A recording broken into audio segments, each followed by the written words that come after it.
Going to continue with counting the Omer tonight. We're going to start by saying the blessing together. If you are able to join with me, please do. Baruch atah Adonai Eloheinu melech haolam asher kitshanu b'mitzvotav vitzivanu al sfirat haomer. Blessed are you, Adonai, our God, ruler of the universe, who commands us to count the Omer. And we announce the day of the Omer in Hebrew. First, Hayom Shnei Yamim LaOmer. Today is the second day of the Omer. So we're going to continue on our theme of Shomrei Adamah this week, of caring for the land, showing kindness for the land. And because we're still in the week of Passover, thinking about how that plays into things, this holiday where we're celebrating the transition into springtime.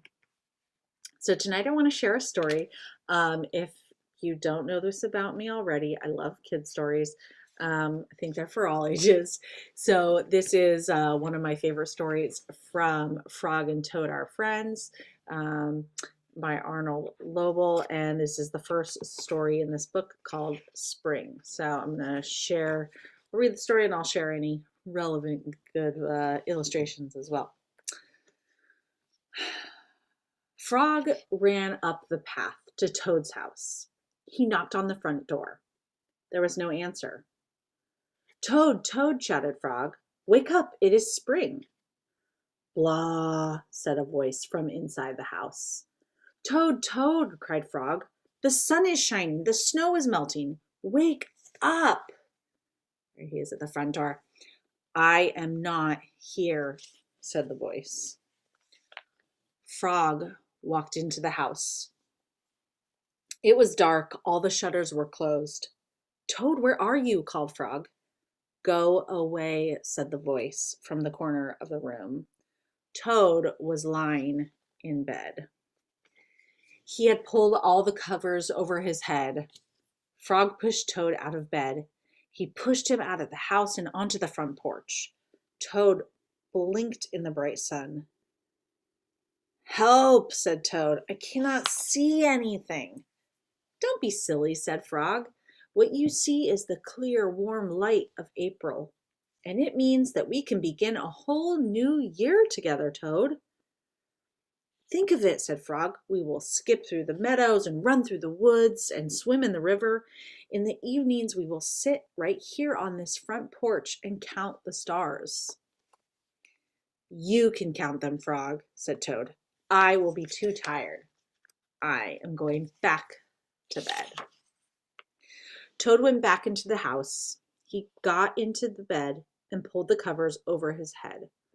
"But Toad," cried Frog, "you will miss all the fun." "Listen, Frog," said Toad. "How long have I been asleep?" "You have been asleep since November," said Frog. "Well then," said Toad, "a little more sleep will not hurt me. Come back again and wake me up about 1/2 May. Good night, Frog." "But Toad," said Frog, "I will be lonely until then." Toad did not answer. Toad had fallen asleep. Frog looked at Toad's calendar. The November page was still on top. Frog tore off the November page. He tore off the December page. He tore off the January page, the February page, and the March page. He came to the April page. Frog tore off the April page too. Then Frog ran back into Toad's bedroom. "Toad, Toad, wake up. It is May now." "What?" said Toad. "Can it be May so soon?" "Yes, Frog. Look at your calendar." Toad looked at the calendar. The May page was on top. "Why, it is May," said Toad as he climbed out of bed. Then he and Frog ran outside to see how the world was looking in the spring. There they are. So I'm wondering, after reading this story, about our two characters, Frog and Toad, and in what ways you might feel like Frog this year, so excited, just ready to turn the page. And, this year we can think about, obviously, the role of the pandemic, Um, but we're also thinking about the environment.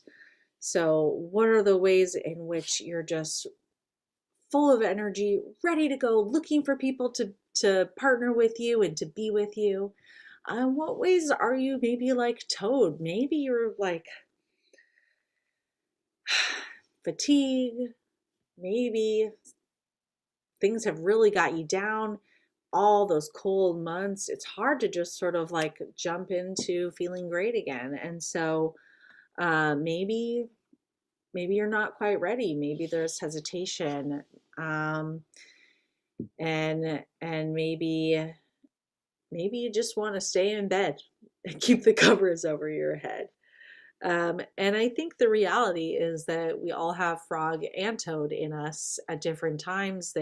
One might be more dominant than the other, and so um, part of what's so hard about doing climate justice work is that it is long and slow and hard, and it is, even though in some ways it is reactionary work, that it's dealing with a problem, it's not always seen as that. It's there are so many other issues that are just in our face, and so the work of climate justice is undoubtedly a huge challenge. And so um, it's important to take time to recognize where you are on the frog toad spectrum, um, on any given day, but also just in each season at this time. So as spring is coming and we're taking time to appreciate the beauty of things blooming, um, just do a little gut check and see where you are. And maybe you are like toad, and that's okay. And maybe you're like frog, and that's great too.